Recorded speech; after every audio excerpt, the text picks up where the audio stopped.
Bismillahirrahmanirrahim.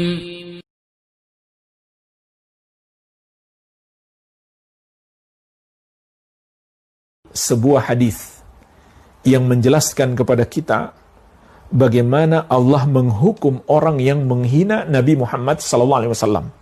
Hadis ini diriwayatkan Al-Bukhari dan Muslim. Dari Anas bin Malik radhiyallahu anhu, beliau menceritakan, kana rajulun nasraniyan fa aslama. Ada dahulunya seseorang yang beragama Nasrani, lalu dia masuk Islam. Wa qara al-Baqarah wa ala Imran, dan dia sudah mempelajari, membaca surat Al-Baqarah dan surat Ali Imran. Fakana yaktubu lin-nabiyyi sallallahu alaihi wasallam. Maka dia pun pernah menulis untuk Nabi sallallahu alaihi wasallam. Artinya membantu Nabi sallallahu alaihi wasallam menulis apa yang perlu ditulis. Fa'ada Nasraniyah, lalu orang itu pun kembali murtad kepada agama Nasrani. Fakana yaqul, lalu dia pun berkata, melecehkan Rasulullah SAW di depan teman-temannya sesama Nasrani. Kata dia, ma yadri Muhammadun illa ma katabtu lahu.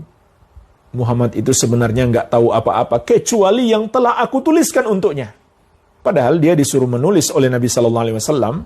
Bukan Nabi SAW minta pengajaran, tapi apa yang dibutuhkan oleh Nabi SAW untuk dituliskan. Mungkin surat-surat beliau dan lain-lain. Tapi dia memfitnah Nabi SAW dan berdusta kepada teman-temannya. Dia mengatakan, Muhammad tuh nggak menerima wahyu. Muhammad nggak tahu apa-apa. Aku yang ngajari dia. Kan kalian tahu, aku dulu penulisnya. Ini dia melecehkan Nabi SAW. Fa'amatahullah fadafanuhu. Maka Allah pun mematikannya. Lalu kawan-kawannya menguburkannya. Fa'asbaha. Maka masuklah waktu pagi. Waqad lafadhathu al-ardu. Dan mereka mendapati jasadnya telah dimuntahkan kembali oleh kuburannya. Masuk waktu pagi, mereka lihat kuburannya, jasadnya sudah berada di luar, dimuntahkan oleh kuburannya. Faqalu, mereka pun berkata, hadza fi'lu Muhammadin wa ashabihi lamma haraba minhum nabashu an sahibina fa'alqawhu. Pasti ini perbuatan Muhammad dan para sahabat. Karena kawan kita ini lari dari mereka, kembali kepada agama kita, lalu mereka pun membongkar kuburannya dan membuang dia keluar. Ini kecurigaan mereka. Fahafaru lahu fa'amaku fa'asbaha waqad lafadhathu al-ardu. Maka mereka pun menggali kuburannya, lalu mereka buat lebih dalam, supaya menurut mereka tidak dibongkar lagi oleh Muhammad dan para sahabat. Maka masuklah waktu pagi, dan ternyata kejadian kemarin terulang lagi.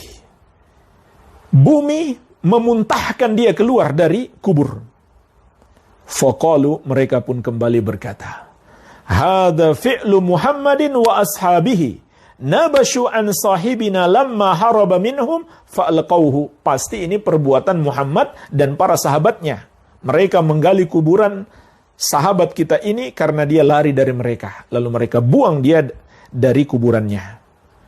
Fahafaru lahu wa a'maku lahu fil ard mastata'u.